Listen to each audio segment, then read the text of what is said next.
tardes. Esto que acabo de hacer eso es un subterfugio. Bien,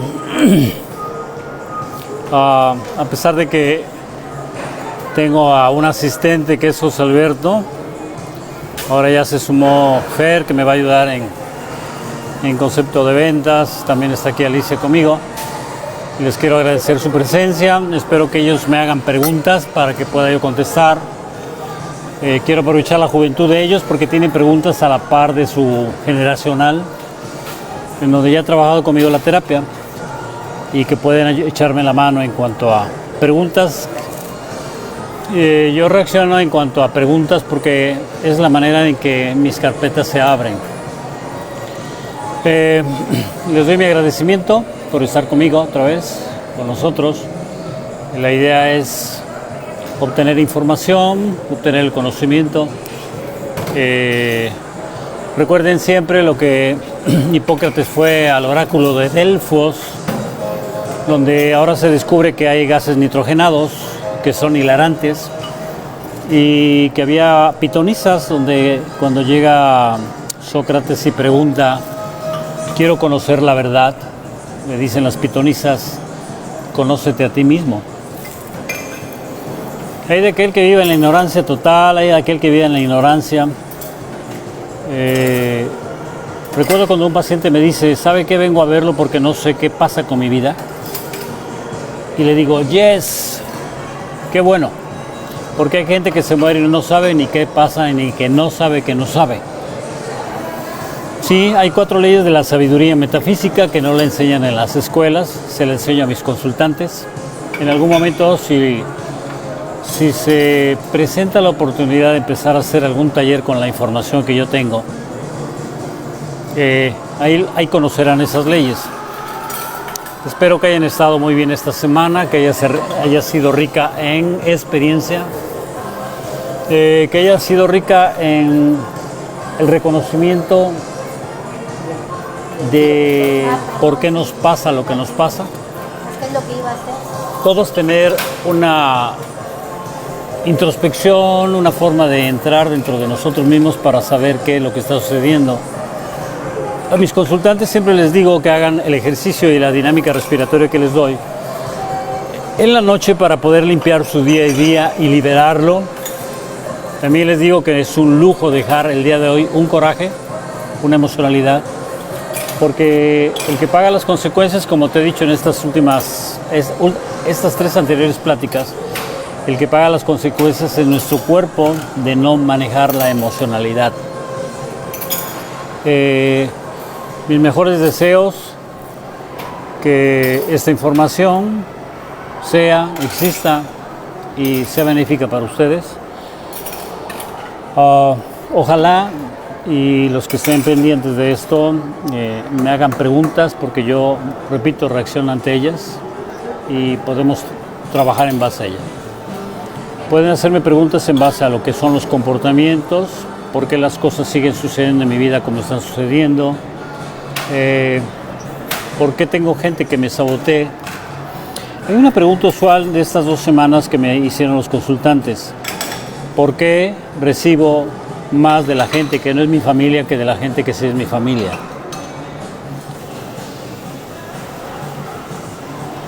Y les recuerdo que aparte de que estoy aquí para poder emitir la información que tengo, porque es una promesa que tengo, estoy también para fomentar la adquisición de mi libro. Este libro es una investigación de 25 años en base a la experiencia personal. Cuando empecé a ver que podía yo reunir la información, porque la fui escribiendo poco a poco, la fui reuniendo, la fui guardando en las carpetas, y cuando me dieron ganas de editarlo, imprimirlo, cuando empecé a ver que las personas me decían que había cambios. Una de las cosas que tengo en cuanto a mi consulta, por un lado, José Alberto, que ha sido mi asistente, también ahora es mi asesor, y las personas que me quieren estar cerca de mí piensan que tengo que promocionarme por el Face o por redes sociales en sí. Sin embargo, creo que la mayor promoción y los mejores promotores para mí han sido mis propios pacientes con los resultados que han tenido en base a la terapéutica que han tomado. En la primera terapia siempre les digo a mis pacientes, te entrego la terapia. Te entrego las técnicas, te entrego las dinámicas, porque tú las tienes que practicar diariamente, ¿sí? Porque tú tienes que crear la disciplina de mejora, la disciplina de prevención. Si yo les digo a mis consultantes, no dejes un coraje que se meta dentro de ti cuando lo hagas, eso es un estado de prevención. ¿Por qué? Porque ese coraje te va a dañar a futuro.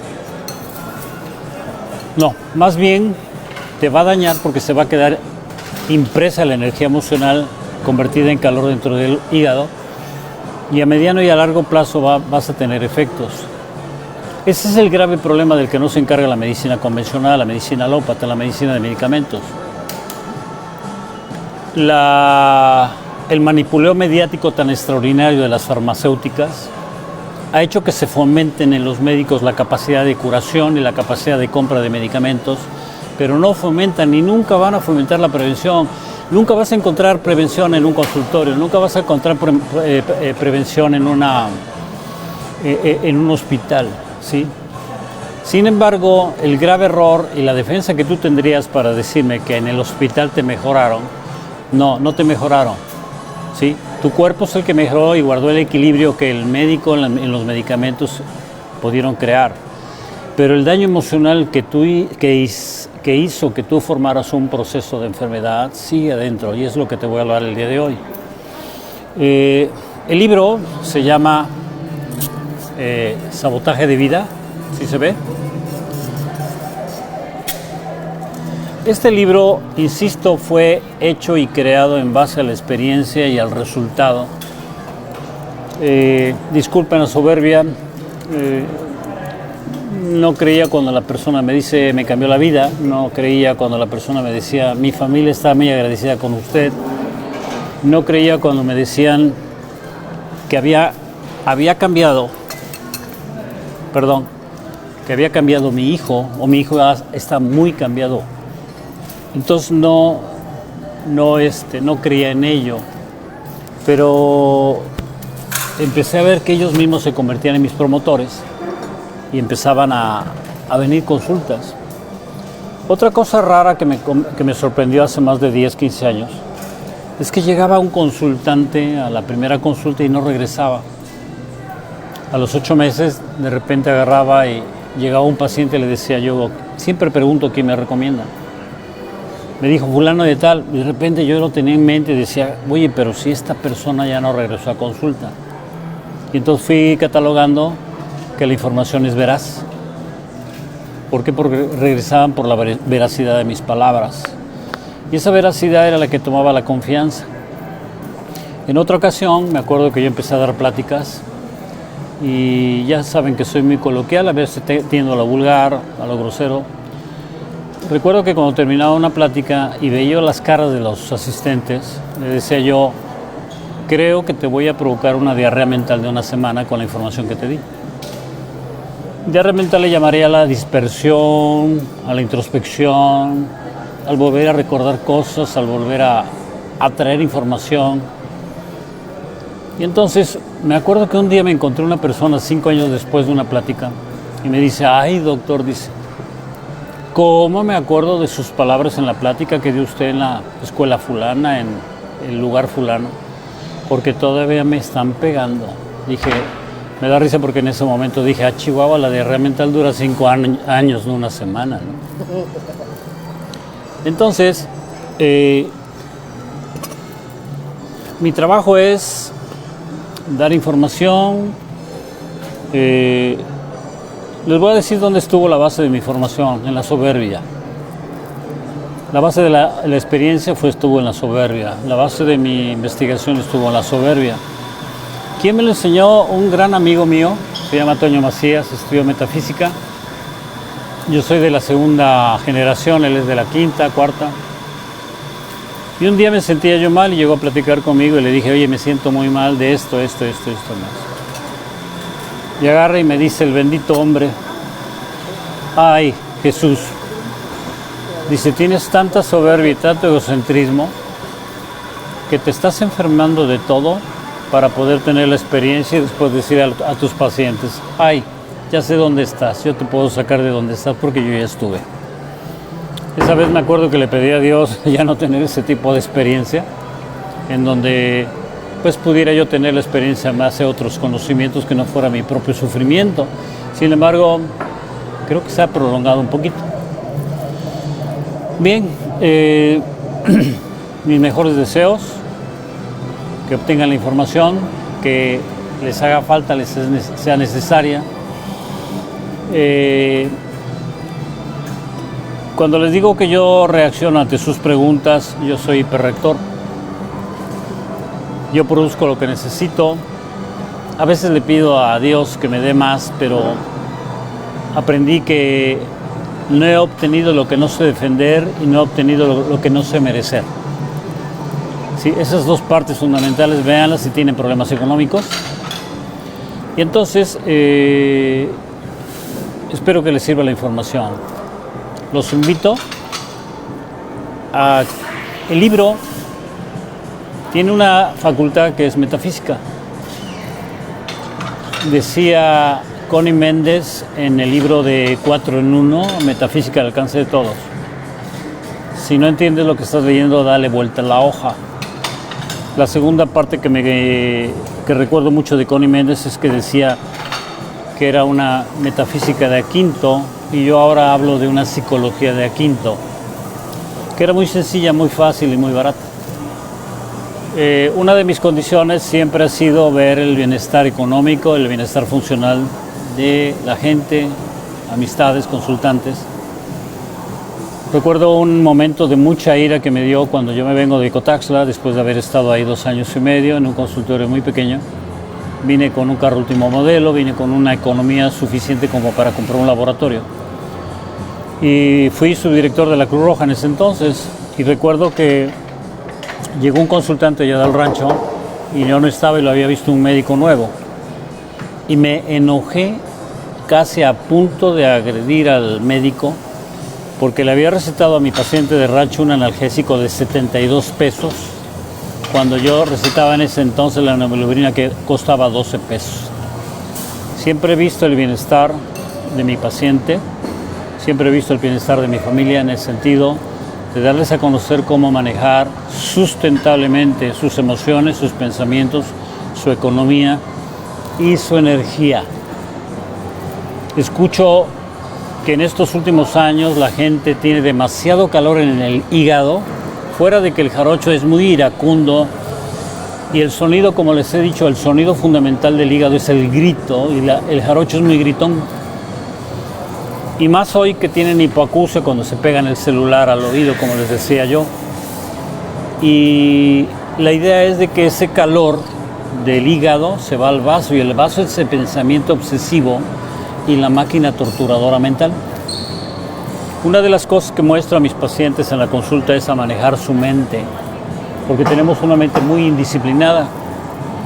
Y si tienes una emoción que se avienta a la mente y la mente te avienta a agredir, la mente te avienta a pensar mal frente al espejo, tienes que saber que es el calor del vaso que viene del hígado, por lo tanto hay que liberar el hígado, como se los he venido diciendo. El mecanismo de cómo las emociones forman enfermedades, es posible que pudiera confundirlos y hágame preguntas, tanto en el Face como en mi WhatsApp, con toda libertad. Cuando tú sufres por primera vez, se forma lo que yo llamo una experiencia origen. Y en esa experiencia origen, la mente lo cataloga en ese momento histórico como toda la vida. La mente globaliza, la mente no discierne, no clasifica. Para un niño su mente el día de hoy es toda la vida, no hay mañana ni pasado para el niño. Entonces la mente cuando sufre en un momento dado, tal vez tenga 3 años, y sus campos mórficos a la energía sepa que ya su padre no va a regresar, sepa que su padre se está alejando, sepa que su madre lo está rechazando, sepa que realmente no es amado ni es recíproco. En ese momento esa experiencia de origen se forma en la mente como toda la vida. Pero como la vida es lineal y continua, entonces la mente en ese momento genera una programación o un software. Y eso hace que si yo tengo una bolita aquí de la energía y de la experiencia de origen, eso esté forrado con una emocionalidad por lo que yo estoy sintiendo, viviendo y experimentando en ese momento. Esta emocionalidad es la que va a darle vida a esa experiencia origen, la primera experiencia. Y ante esta primera experiencia, como la vida es lineal, vamos a marcar aquí una línea de vida. La misma mente, al ser lineal la vida, genera una programación o un software. La experiencia negativa, software negativo. Experiencia negativa, línea de vida negativa. Y es la línea negativa de vida la que va a ir formando otras bolitas como si fuera el hilo de un rosario de repetición de la misma experiencia origen. Si en este momento la experiencia origen es mi padre abandonándome cuando tengo 3 años, mi mente va a captar ese hecho como si la vida fuera abandono. Y entonces es la programación en abandono la que va a ir generando las subsecuentes experiencias. Si catalogáramos la experiencia origen, que es un campo morfogenético emocional y mental, entonces el mismo campo va a ir generando una pantalla mental y emocional de que al ser la vida así, voy a ir catalogando, ir atrayendo condicionantes de vida semejantes, en este caso, gente que me abandone, gente que se separe, gente que no se comprometa, gente que me lastime, gente que me agreda, gente que no me valore, gente que me minusvalore, gente que no me dé el reconocimiento suficiente. Esta historia queda programada y entonces se convierte en una programación que en metafísica la conocí como programación básica negativa. Esta programación origen forma 14 hilos de rosario, como yo le llamo. No valgo, no merezco, no sirvo, no me toman en cuenta, me rechazan, no me escuchan, estoy sola, soy sucia, soy feo, no soy lo suficientemente bueno, soy malo, soy inútil, no sirvo, no soy responsable, ¿sí? Y entonces, cada una de esas líneas, podría llamarle líneas paradigmáticas. Aquí son líneas programáticas. Y de esta línea programática van a salir líneas paradigmáticas todavía. Si yo aquí, mi padre me abandonó cuando yo tenía 3 años, ¿sí? Entonces, repito, formo una línea de vida, de abandono, donde voy experimentando experiencias repetidas de abandono. Aquí mi compañerito del kinder lo cambian de salón y me siento abandonado. Aquí, cuando mi muñeca preferida se pierde, me siento abandonada. Aquí, cuando mi nana se muere, me siento abandonada. Y aquí, cuando mi pareja me amenaza de abandonarme y me siento abandonada. De esta línea programática o de esta línea de vida van a salir líneas paradigmáticas paralelas. Si en este momento mi padre me abandona cuando yo tengo 3 años, se baja y mi padre me abandona como hijo, entonces yo hago una línea paradigmática paralela que se llama los padres abandonan a los hijos. Y entonces eso hace que yo, cuando sea padre, ¿qué haga? Abandonar a mis hijos.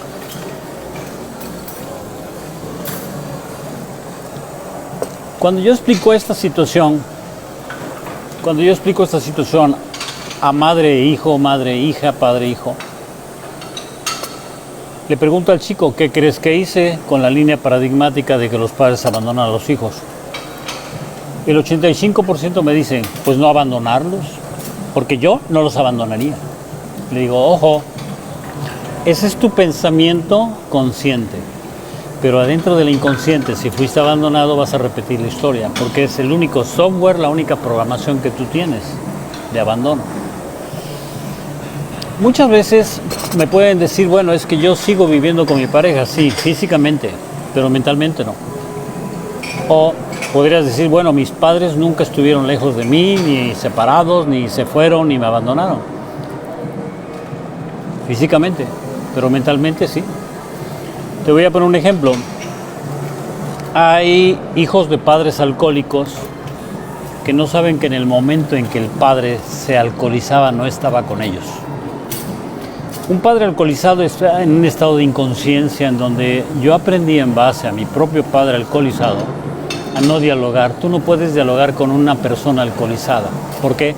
Porque está en un estado absoluto de inconsciencia en donde él está en su propio egocentrismo, sintiendo que él es el único que habla, es el único que sabe, es el único que dice y es el único que saca todo el sufrimiento a rumiar.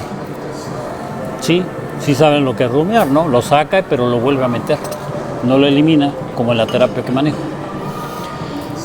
En base a la situación de este ejemplo que estoy poniendo de abandono, puede haber muchos hilos paradigmáticos, muchas programáticas y muchos hilos paradigmáticos. Me viene un ejemplo del soy sucio. Yo recuerdo que, acuérdense que aquí está el cuadro origen, la programación origen de la primera vez que yo programé.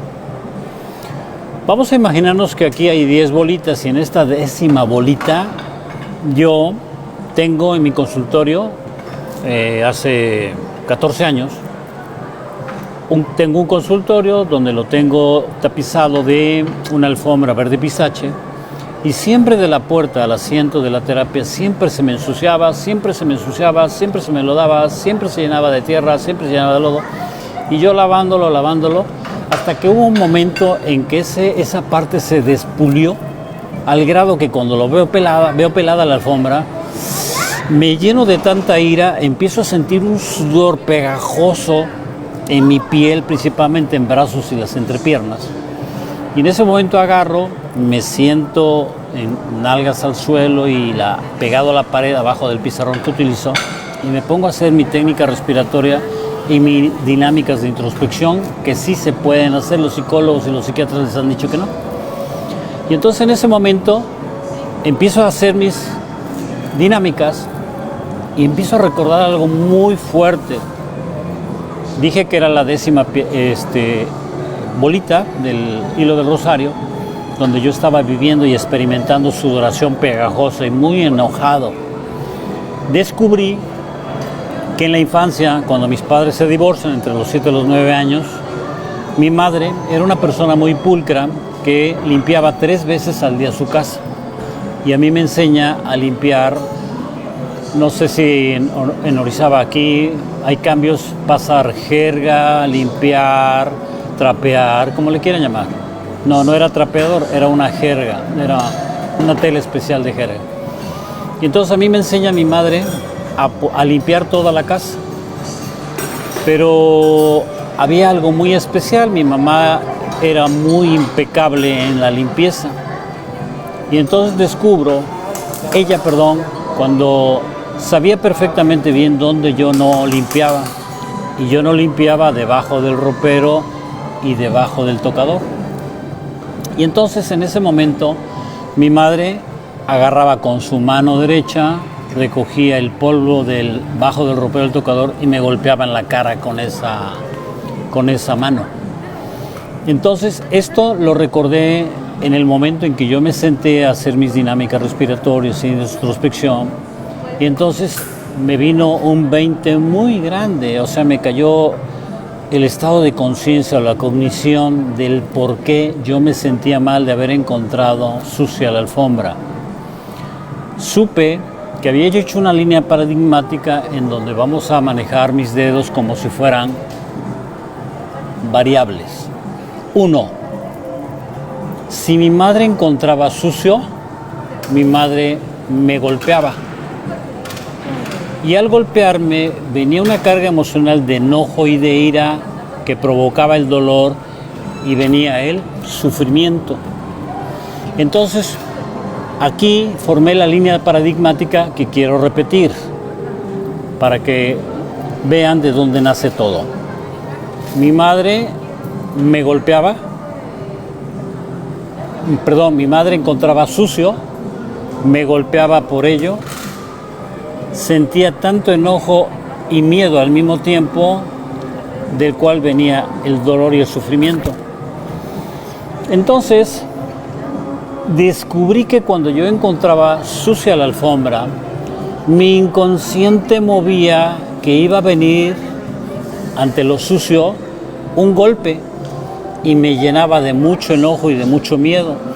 Entonces la sudoración profusa y pegajosa que me hacía sentir mi cuerpo cuando veía sucia la alfombra en tiempo actual no era más que el reflejo del miedo y de la ira por pensar que venía el golpe.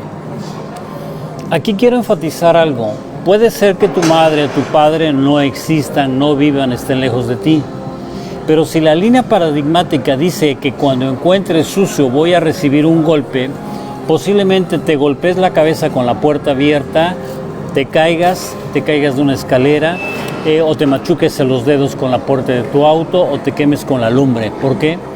Porque la línea paradigmática te obliga a que ejecutes lo que formó grabado en el inconsciente.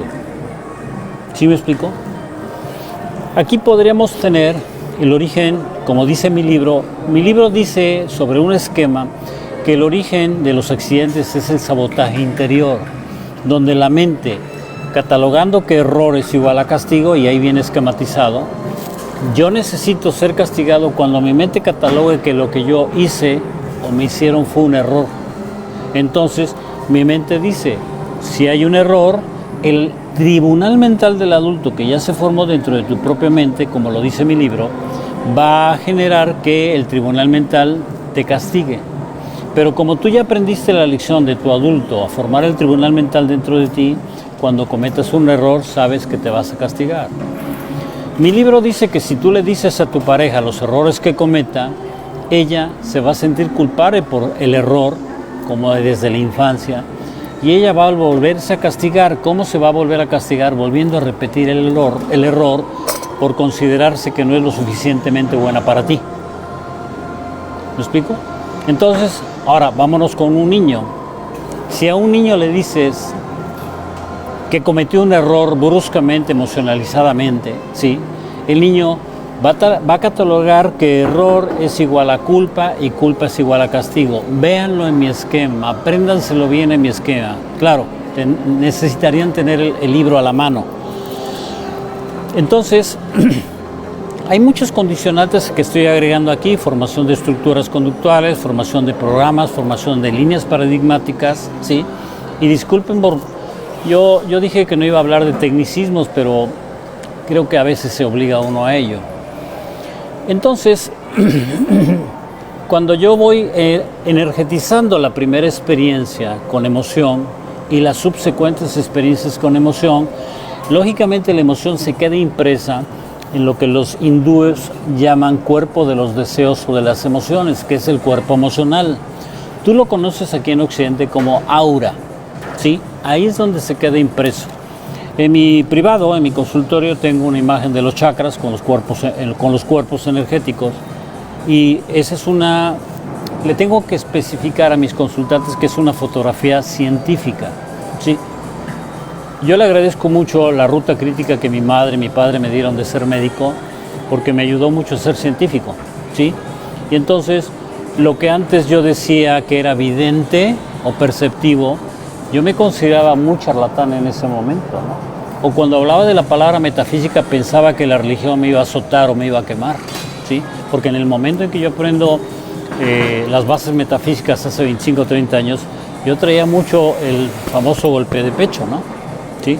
Entonces creo que un poco de la herejía y de la rebeldía del sabotaje contra mis padres me hizo poder estudiar todo lo que he venido estudiando.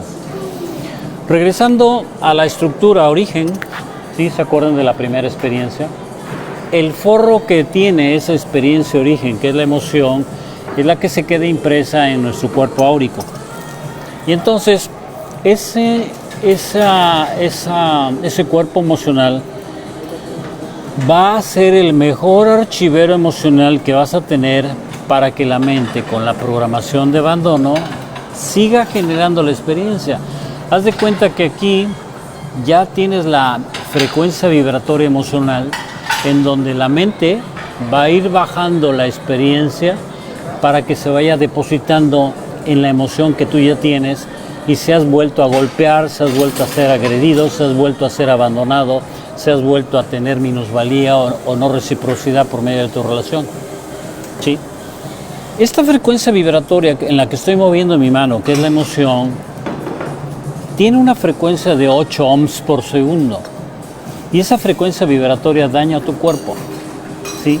El capítulo que tengo escribiendo, o ya está escrito para mi segundo libro, posiblemente sea una guía terapéutica emocional, o tal vez me adelante al manual de causa y efecto para niños. Si leen el capítulo de no responsabilidad de mi libro, está diseñado en un diálogo entre el niño y el adulto, y así quiero hacer ese manual. Entonces, cuando esa frecuencia vibratoria sigue vibrando con la experiencia del pasado, voy generando más estructuras semejantes, y es lo que los psicólogos llamarían que se repite la historia. Pero no se repite la historia si no tuviera emoción, porque yo necesito emoción para que viva la experiencia. Entonces, ese ha sido mi trabajo, quitarle la emoción a cada experiencia. Que ¿dónde se quedó esa emocionalidad? En el cuerpo.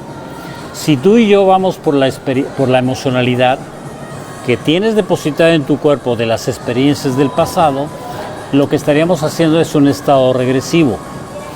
Cuando yo hice mi primera página, Cristian, el que me ayudó a hacerla, yo le explicaba al respecto de que nosotros, sufrientes, vamos teniendo la emocionalidad dentro de nosotros, y esa emocionalidad es la que va a condicionar que le demos vida a la nueva experiencia, o sea, a que volvamos a repetir el error. Cuando esto lo explico en un esquema en el pizarrón de mi consultorio a mis consultantes, me dicen: oiga, usted me está echando la sal. ¿Por qué? Porque usted me está diciendo que si yo no libero la emoción, voy a seguir repitiendo la historia. Le digo, voy a seguir repitiendo la historia porque usted programó. Esta primera experiencia, en ese momento histórico, es el hecho. Y esto se queda impreso como una memoria mental en nuestro inconsciente. Es ahí donde están trabajando los psicólogos, y un breve conocimiento de ello lo tienen los psiquiatras. Digo breve porque se dedican ahora a la medicación. Entonces, esta experiencia queda como una memoria mental en el inconsciente, pero la fuerza emocional que le está dando vida a esta primera experiencia es la emoción que le está dando vida, existencia y energía a la experiencia y a las subsecuentes experiencias también. Yo, en mi terapia, voy sobre la emoción. Si tú le quitas la emoción, me está viniendo ahorita a todo esto que está pasando con lo de los virus, que los han hecho tan famosos, que esperemos que ustedes hagan famosos a todas las bacterias que tienen en los intestinos, y hagan famosas las bacterias que les dan serotonina y que los hacen ser felices, y hagan famosas a todos los hongos, los parásitos y todo lo que tenemos en el cuerpo cargando, porque somos eso. Ahora con la situación de la situación de los virus, recuerden que he venido comentando que se dispararon todos los miedos, ¿sí? ¿Cómo es posible que en tu mente, en la primera experiencia, hayas tenido depositada la mente de que tuviste una autoridad autoritaria que fue tu padre o tu madre, y esto quedó grabado en tu mente para que ahora una autoridad autoritaria, que es el gobierno, te diga: ¿qué creen? Llegó la mortandad. ¿Qué creen? Llegó la mortalidad. ¿Qué creen? Hay algo que sí realmente nos va a llevar a la muerte. ¿Y qué creen? Es un microscópico virus. Yo un día le dije a una consultante: ¿cómo es posible que una divinidad como tú sucumba a un microscópico virus? Entonces ahí hay una ruta crítica diferente, ¿verdad? No hay fe. ¿Me explico? Hay mucha gente que le he parado un poco en mis grupos o en mis face de no subir situaciones religiosas. ¿Por qué? Porque no tiene que ver nada Dios con todos los rollos humanos en los que estamos metidos. Es un punto de referencia para mí, ¿sí? Pero tanto como que de repente nos convirtamos en pediches, como dice Kazuga Kasuga dice que el problema, la diferencia entre Japón y México están los templos, donde el mexicano se dedica a ir de pediche, está pide y pide, pide, pide. Hay una broma por ahí, un chiste malo, que estaba un indito con su mandilito y su bolsita tejida, pidiéndole a la Virgencita 100 pesos para poder comer, pero se la llevaba ya una hora en su solicitud y en su rezo, cuando agarra al millonario, lo empuja y le dice, hey, tú, dice, ten los 100 pesos, quítate porque yo necesito millones, me le estás quitando el tiempo a la Virgen. Entonces, regreso a la situación de que nosotros tenemos todas las armas suficientes. ¿Para qué? Para curarnos. Regreso al momento histórico origen. Este momento histórico origen que se quedó impresa la memoria mental en el inconsciente, ¿qué creen? Fue directamente al cerebro. Y entonces, si fue al abandono, se quedó una muesca energética que Hammer le llama algo así como diablos de energía. Le llamó él, le puso el nombre de su hijo, de Dick Hammer. Y entonces, esa muesquita ahí que se ve en una resonancia magnética, solamente para ojos especializados en ello, ¿sí? ¿Qué creen? El abandono, la mente lo mandó a la parte del cerebro correspondiente al colon, porque las cargas de abandono, separación, pérdida o alejamiento se quedan en el colon. Esta experiencia que tú tienes de abandono y se va repitiendo a lo largo de la vida sintiéndote abandonado, no es necesario que te abandone. Y aun cuando cambies de parejas, aún así sigues teniendo el sentimiento de abandono. Entonces, esta experiencia en abandono se va quedando en tu colon y entonces es como si en el pasado algo lo tuve en mi poder, lo tuve conmigo, que lo solté y lo perdí. Ahora me dedico a tener el control sobre las personas. ¿A dónde vas? ¿Qué hiciste? ¿Por qué no me llamaste? ¿Quedaste de hablarme a las tales horas? Y entonces ese control tan extraordinario, ¿sí? La otra es preocuparnos por la salud de los demás, ver si respiran, ver si no necesitan algo. Todo ese control hace que el recto sigmoides se apriete cuando estás sentado pujando. Tú te puedes sentar y estar puje y puje y puje y puje, pero el inconsciente dice, no suelto, porque cuando solté en el pasado, sufrí. Entonces ahora, si soltara, volvería a sufrir. Mejor detengo, no lo suelto. Los problemas de la duodenitis, que es la parte final que escoge de saltar o rescatar, ¿sí? Son debidos a esa circunstancia, ¿sí? Entonces, agrégale un poquito más al colon, la situación de culpa. De una colitis ulcerosa, de la que tengo mucha experiencia, sí, en donde cargas culpa absolutamente por todo, sí, el colon va a seguir sufriendo por ello. ¿Por qué? Porque no has soltado, no has liberado, ¿sí? Hoy, de unos 10, 12 años para acá, se maneja mucho la palabra liberación, ¿sí? Pero la liberación, déjenme decirles que no se hace mental. No se hace por repetir cartas de liberación de la madre, cartas de liberación del padre. Se hace desestructurando la experiencia origen de la emocionalidad que quedó ahí. Tú quitas la emocionalidad de las experiencias que has estado experimentando y el hilo conductual desaparece, ¿sí? Recuerdo un ejemplo de una persona que durante toda su vida ella no sabía que había sido víctima desde su infancia. Y entonces llegó a la tercera consulta ubicando muy bien el trabajo de que ella había sido víctima y se sienta y agarra y me dice a la tercera terapia, ay doctor, dice, qué cambiado está mi marido. Y yo me tiré la carcajada y me dice, ¿por qué se ríe? Le digo, porque su marido no está viniendo a la terapia. Es usted la que está cambiando. ¿Cómo? Le digo, mire, su marido tiene un rifle que tiene un rayo láser detector de víctimas. Entonces, cuando usted vibra en víctima, su esposo agarra y dispara sobre la víctima, pero casi es el rifle que dispara solo. Pero como usted ya cambió, ya no está siendo y sintiéndose víctima, ahora está disparándole al perro del vecino o al vecino de enfrente. ¿Sí me explico? Cuando cambiamos la estructura emocional, la modificamos, la liberamos, la descargamos, la soltamos, es cuando nosotros vamos cambiando conductuales. No tenemos que ir a 16 años, como en el libro de Civil, que tenía 20 y tantas personalidades. Esa estructura que se queda en el cerebro, que tiene que ver con el colon, es el que hace que se provoque una acidificación.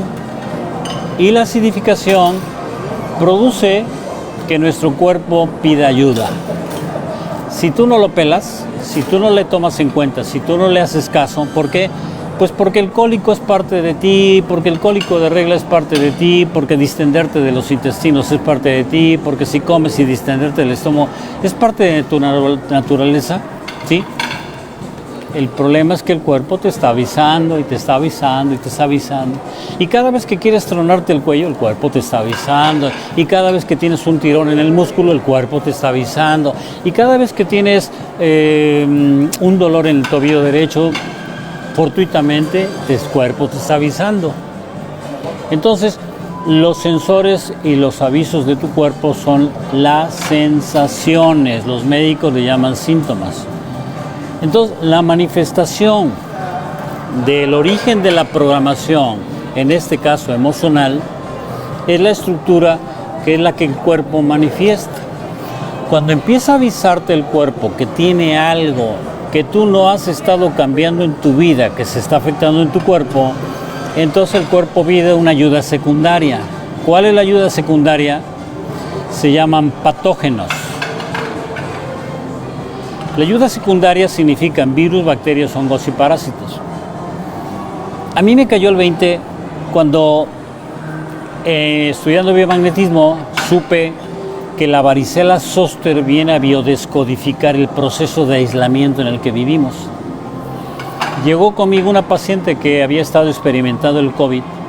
La aislaron en el cuarto de hasta arriba de la azotea, la pobre señora, y le llevaban a la puerta así, como el calabozo de Chucho el Roto aquí en San Juan de Ulúa, que era mi novela favorita en la infancia. Entonces, esa mujer, imagínense cómo se sentía, ¿no? Como una presidiaria, vaya, pero de allá de los tiempos de Chucho el Roto.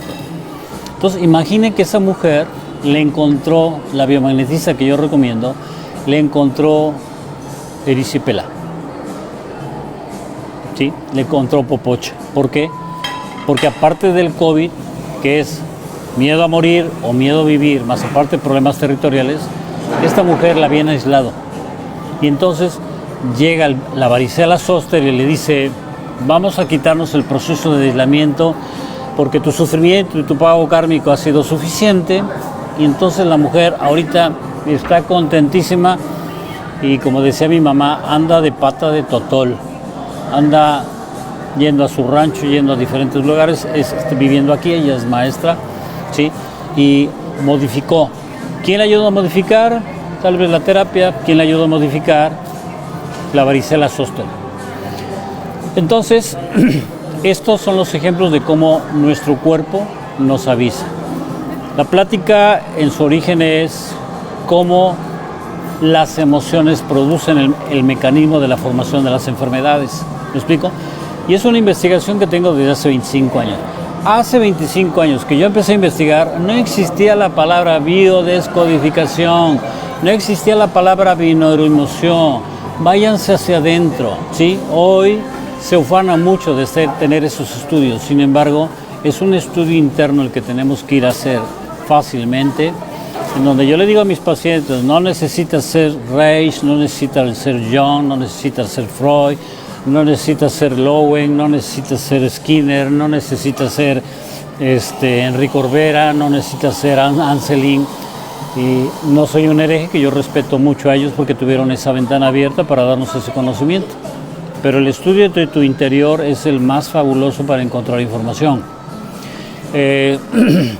Espero que les haya ayudado esto, cómo se fortan las enfermedades y cómo nosotros vamos haciendo un hilo del rosario, que esa imagen la tengo ya impresa en un esquema para poderla manejar en una Posiblemente se llame manual o guía terapéutica emocional.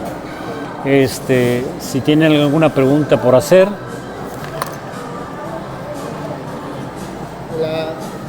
A las 6. ¿Eh? 6. Oh, ya. Bien. ¿No hay preguntas? ¿Qué? Sí.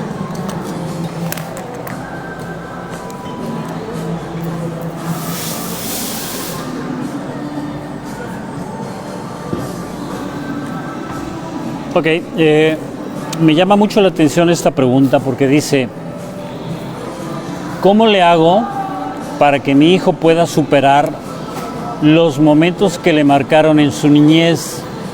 Ya es adulto con niños. Bien, quiero decirte algo. Si a él, que ya es adulto con niños, no le ha caído el 20 que tiene que modificar y que lógicamente que tiene que tomar terapia, ¿cómo podemos ayudar nosotros los padres a hijos adultos? Muy sencillo. Espero no exhibir con el ejemplo que se me viene. Recuerden que lo que se me viene a la mente es lo que tengo que decir. Y yo actúo por hiperreacción, ¿sí? Posiblemente ofenda yo intereses. Cuando mis hijos tenían 9 años, la última llamada que tengo grabada es cuando los han humillado, los han vejado y los han golpeado. En ese momento yo sentí ganas de matar a la persona que lo hacía. Sí, así como suena.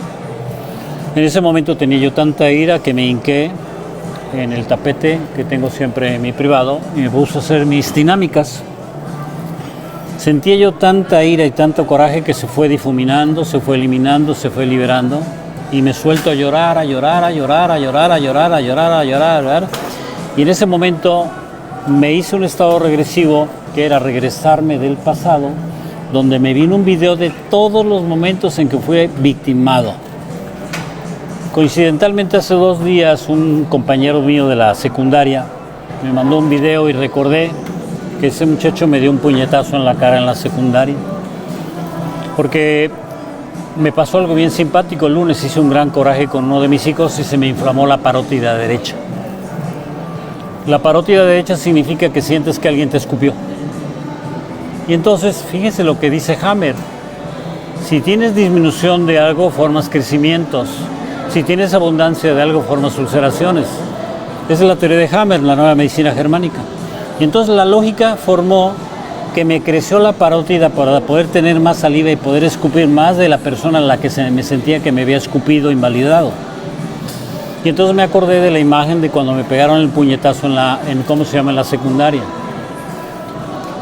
Insisto, hay muchas personas que me dicen que no recuerdan su infancia, que sus hermanos, sus primos, sus amigos les recuerdan la infancia. Es porque ha quedado bloqueado con un programa que se llama no sé, no quiero saberlo, no quiero recordarlo, y el sinónimo le llamamos olvido. Quiero decirles que aquellos que creen que porque olvidaron las cosas ya lo resolvieron es falso. Mucha gente maneja la palabra olvido como sinónimo de resolución y no es cierto. ¿Por qué? Porque la frecuencia vibratoria emocional sigue adentro, aunque tu mente no lo recuerde, tu cuerpo está sufriendo la frecuencia vibratoria. Ejemplo, si en un momento dado tú no recuerdas que tuviste un abuso sexual, pero tus muslos se calientan, te arden, te salen ronchas o te salen hongos en la parte inguinal, quiere decir que hay una agresión sexual en la infancia que tenemos que liberar tú y yo. ¿Me explico? Regreso a la situación de cuando en el momento en que yo estaba respirando y me vino el video de cómo fui agredido, me cae un 20 enorme. Empiezo a ver lo débil que fui toda mi vida y lo víctima que fui toda mi vida, pero el 20 que me cayó fue que cuando nosotros crecemos con debilidad o víctima, creamos unos lentes de debilidad o de víctima. Entonces, cuando mis hijos me decían que eran agredidos, lo que hacía yo era ponerme unos lentes, mis lentes de mi condicionante de víctima, y lo que yo veía era hijos víctimas. Cuando nosotros vemos hijos en víctimas, los vemos con nuestros lentes en víctima, ¿sí? Si yo le digo a mi nieta, a mi hija cuando va con su amiga, cuídate o te portas bien, significa que yo, en mi experiencia de sufrimiento o agresión recibida, o tal vez en el antecedente que cuando me portaba mal me iba mal, entonces cuando le digo a mi hija, a mi sobrina, a mi nieta que se porte bien, no es mal que el mensaje de un acto de injusticia que yo sufrí o viví. Dice, repito, ¿cómo le hago para que mi hijo pueda superar los momentos que le marcaron en su niñez? Primero empieza por la culpa. Regrésate a mi libro, creo que tú lo tienes. Regrésate a mi libro para que veas que la culpa es el adeudo moral que tenemos todos los padres que hacen que terminemos pagando en efectivo la culpa. Los adeudos morales hacen que terminemos pagando en efectivo la culpa. Por eso no nos damos lo suficiente, no nos compramos calzones, no nos compramos ropa, no nos compramos a nosotros y andamos repartiendo el dinero a todos, pero no es más que un fenómeno de culpa o adeudo moral que tengo, ¿sí?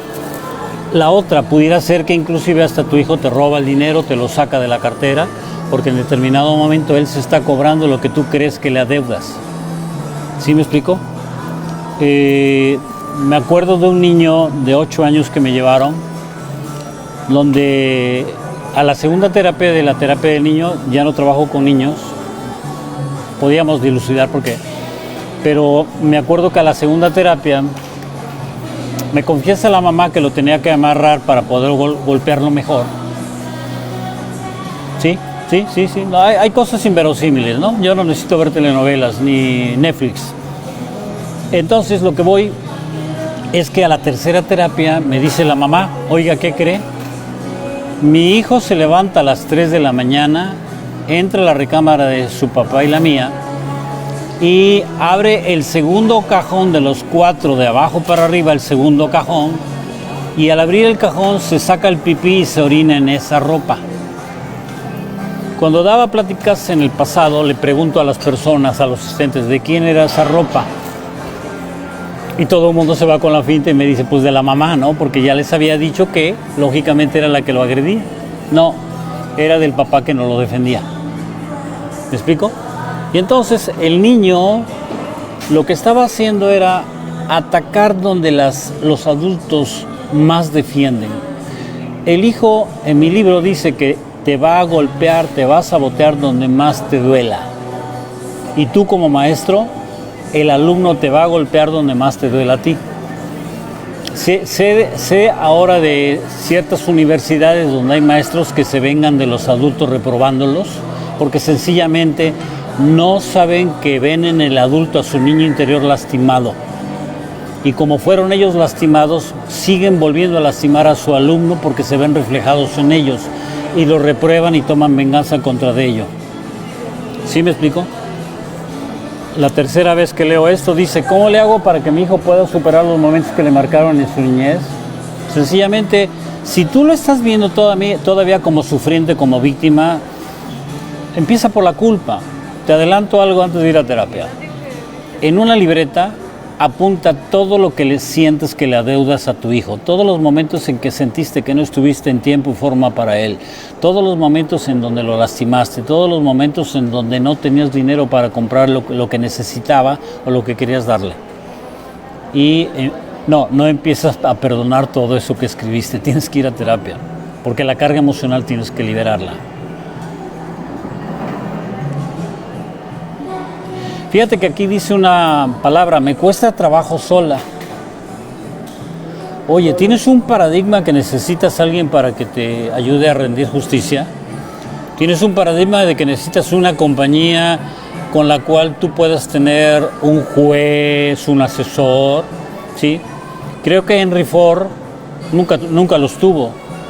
A mí me gusta la historia de Henry Ford, cuando uno de los senadores lo lleva al Senado y lo cataloga como un ignorante, y agarra y le pregunta sobre la historia de Estados Unidos y le dice Henry Ford, en este momento tengo en mi escritorio un teclado donde puedo apretar un botón para tener la respuesta que quiero. ¿Sí?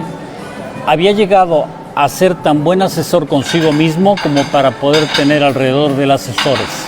¿Sí? Así que si te cuesta trabajo sola resolver la situación, pues quítate el paradigma porque no estás sola. Recuerdo que hace como 15 años llegó una población muy grande flotante de gente que no era de Veracruz, y tuve varias familias como pacientes. Y un día agarra una mujer y me dice, es que mi familia y yo estamos aquí solos en Veracruz. Y le dije, ¿qué? ¿Estás solo con 850,000 o 1,000,000 de habitantes? No, hombre, disfrútalos a todos, ¿sí? Recuerden que la forma de hablar es un paradigma que tengo que resolver. Ismael, ¿cómo quitas ese programa? Sencillo, ya expliqué que quitas la emoción. Necesitas quitar la emoción del programa. Dice, hasta en eso quiero controlar, quiero que sea rápido y me da ansiedad. Bien, he descubierto que cuando tú quieres hacer las cosas rápido o quieres hacer las cosas para ayer, ¿qué crees que pasa? Eras demasiado presionado para poder resolver ante las situaciones de no resolución. La no resolución en la que te sentiste en la infancia era el sabotaje que tú hacías contra tu adulto, no eras tonto, ¿sí? Es muy importante para mí decir esto porque mi padre tenía 2 palabras fundamentales para tratarme, pendejo y perdedor, aparte de maricón. Entonces, yo te digo que no eras tonto, nunca lo has sido, jamás hemos sido tontos. Nosotros nos hicimos sentir tontos porque era la manera de vengarnos del adulto que se hacía sentir mal por vernos tontos o ver que no reaccionábamos ante su situación de que las cosas debían de ser y hacerse. ¿Me explico? Así que vuelvo a insistir, este es otro paradigma.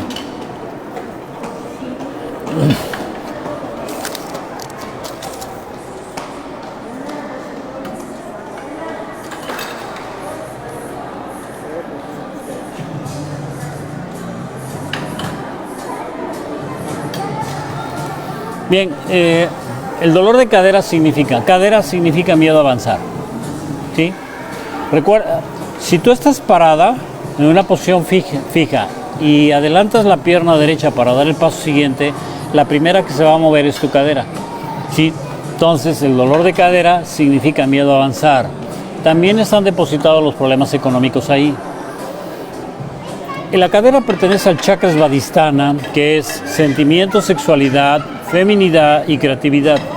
Entonces, ve si ahí es donde tienes que estar bloqueada en ese sentido. La cadera te está diciendo que hay bloqueos en estas 4 situaciones: sexualidad, sentimientos, creatividad y feminidad, ¿sí? Alguien me pregunta sobre retrasos mensuales. Espero no explayarme mucho porque creo que se está terminando el tiempo, ya se terminó. Cuando yo llegué a Cotaxtla a hacer después de mi servicio social, no tenía yo economía y fui a ponerme un consultito ahí detrás de unos anaqueles metálicos de una veterinaria. Ya cuando empecé a trabajar ya en forma, me acuerdo que un día me piden ir a ver a una muchachita de 13 años de edad que estaba en cama. Y entonces, para no hacerla tan larga, reuní información en 3, 4 veces que la fui a visitar. Resulta que esta niña, cada vez que le bajaba su regla o tenía su menstruación, no se movía de la cama 3 días. Mientras estaba el sangrado, no se movía de la cama durante 3 días. Como fui muy observador e investigador, recuperé una información con la mamá. Dice la mamá, en ese entonces me dijo, que cuando la niña tenía 9 años se subía a todos los ciruelos. Y entonces la mamá le molestaba que se subiera, ¿por qué? Porque rechazaba la situación de que ella no se comportara como niño. Le decía, bájate, pareces niño, ¿sí? Y entonces empezó a tener un eslogan la mamá que decía, ya te va a pasar algo y te vas a estar quieta. Ya te va a pasar algo y te vas a estar quieta. Ya te va a pasar algo y te vas a estar quieta. Creo que ya puse este ejemplo en una charla. ¿Qué creen? La bendita rama del ciruelo se rompió y la niña se cayó de nalgas. En el momento en que se cae de nalgas, la niña empieza a arreglar, la niña empieza a sangrar. Y en ese momento imagínense de una niña en donde el tabú sexual le había cerrado la boca a la mamá y no le había explicado qué iba a pasar. En ese momento sangre es peligro, sangre es muerte. En ese momento vagina es lo ignorantemente desconocido y entonces doble peligro. Y en ese momento el dolor del coxis por haber caído de nalgas le impide moverse. Entonces fíjense qué decreto tienen los padres en donde deben de cuidar su boca cuando hablen. La mamá le decía al niño, a la niña, ya te va a pasar algo y te vas a estar quieta. ¿Qué creen? Cuando le bajaba la regla, 3 días estaba quieta.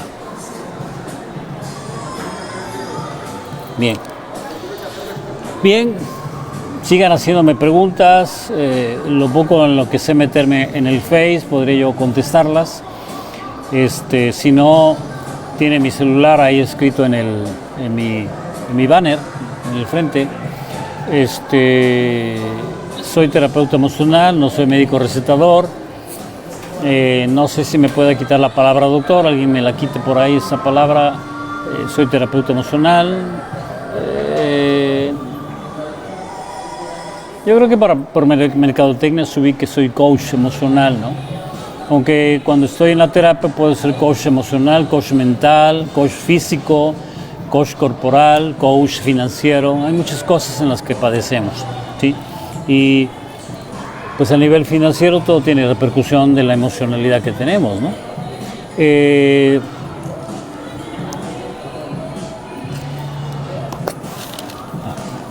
Bien. Mi agradecimiento por estar conmigo, mi agradecimiento a Fer, que vino aquí a acompañarnos y va a estar dentro del grupo. A José Alberto, que me ha estado echando la mano mucho en cuanto a lo que él empezó, fue idea de lo de las charlas. Alicia está aquí conmigo, mi agradecimiento por haber escuchado, espero que le haya caído 20. Me prometió que iba a hacer preguntas, no lo hizo, pero bueno, ahí me las hará al oído. Y bueno, pues a veces en la expresión que manejo, los ejemplos son muy avasalladores. Entonces muchas veces la información la vas a mover durante toda una semana o más. ¿Me explico? Mi sentimiento, mi corazón, mi cariño a las personas que me escuchan, que me participan. Creo que la limpieza que he venido teniendo me ha venido ayudando a tener convocatoria porque ese es un reto mío.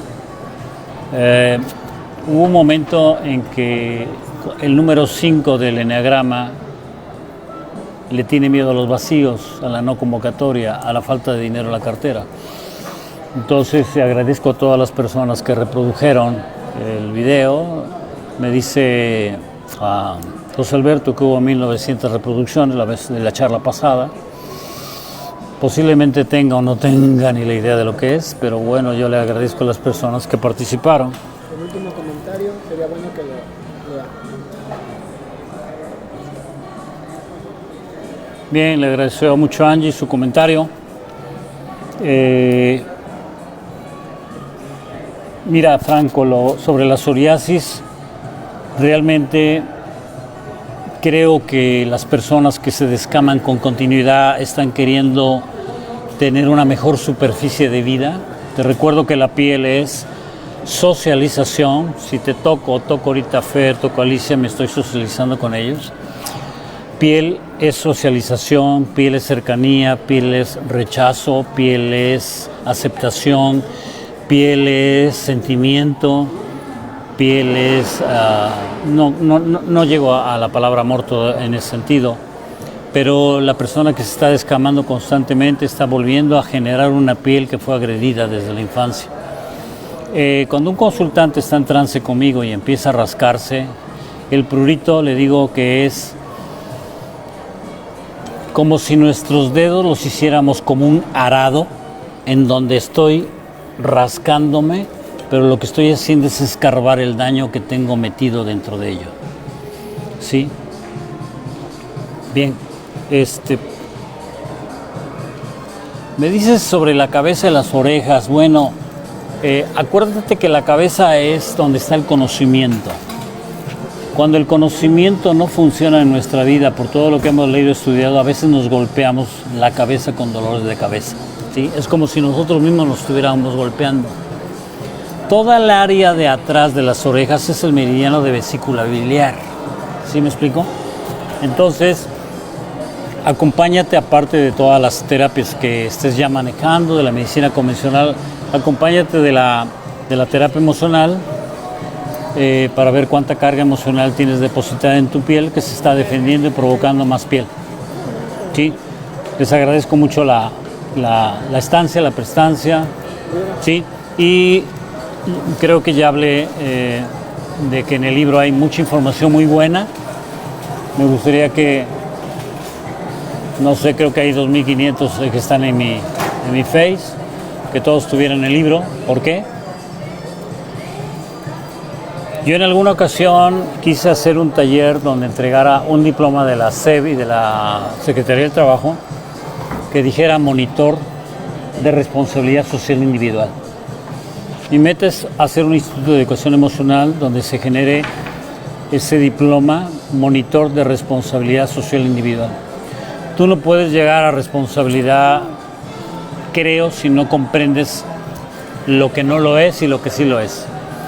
El tema de no responsabilidad que está en este libro me fascina porque es un diálogo entre un niño de Venus y un padre terrenal. Es fabuloso, me fascina, que así quiero hacer el manual de causa y efecto, donde el niño le diga al adulto, ¿por qué me golpeaste? Si tu emoción es tuya, y si tú tienes el paradigma de que tú golpeas por la ira que tienes, deberías de golpearte a ti mismo, ¿sí? Entonces, todavía he visto padres de 30 y tantos años golpeando a los niños. El otro día vi una mamá que iba con su niña en un centro comercial y le dio un severo jalón al brazo.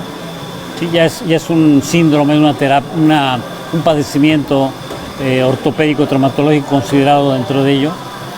Pero en ese momento la niña se puso a llorar y tuve tantas ganas de acercarme y decirle, pensé que los jóvenes ya no agredían por la experiencia de las agresiones que hemos tenido del pasado. Pero hay que leer, hay que estudiar y quítense la idea de ser pobres, porque la mayor parte de la gente creo que quiere recibir información gratis y en el Face hay mucha basura, ¿sí?